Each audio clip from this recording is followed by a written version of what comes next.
The conflict in Northern Ireland during the late 20th century is known as the Troubles. Over 3,600 people were killed and thousands more injured. Over the course of 3 decades, violence on the streets of Northern Ireland was commonplace and spilled over into Great Britain, the Republic of Ireland, and as far as afield of Gibraltar.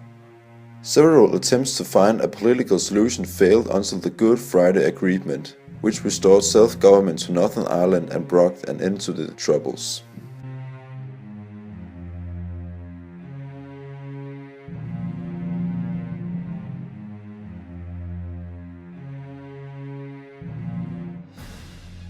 The Troubles refers to a violent 30-year conflict framed by a civil rights march in Londonderry on October 5, 1968, and the Good Friday Agreement on April 10, 1998. At the heart of the conflict lay the constitutional status of Northern Ireland. The goal of the Unionist and overwhelmingly Protestant majority was to remain part of the United Kingdom. The goal of the nationalist and Republican, almost exclusively Catholic, minority was to become part of the Republic of Ireland. This was a territorial conflict, not a religious one. At its heart lay two mutually exclusive visions of national identity and national belonging.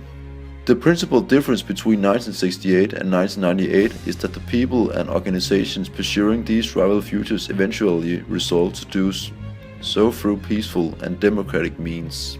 This ascendancy of politics over violence was not easily achieved. During the Troubles, the scale of the killings perpetrated by all sides, Republican and Loyalist paramilitaries and the security forces, eventually exceeded by 3,600. As many as 50,000 people were physically maimed or injured, with countless others physically damaged by conflict and legacy that continues to shape the post-1998 period.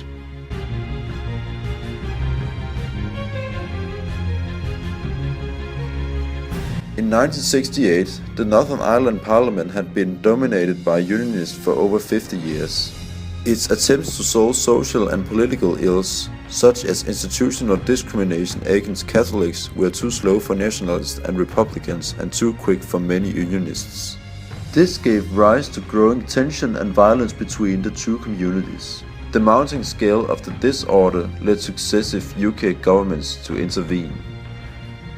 In 1969, the situation was so grave that British troops were sent to help restore order.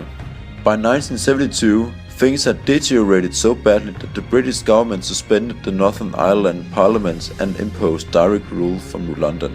Relegated to the margins of UK politics for a half century, Northern Ireland had suddenly reclaimed central stage. If the Good Friday Agreement and return of self-government to Northern Ireland had been an enormous challenge for all concerned, so was its fitful implementation. Many significant issues remained unresolved in 1998, not least the decommissioning of the Republican and Loyalist weapons. These and the other matters were not susceptible to the force of argument rather than the argument of force.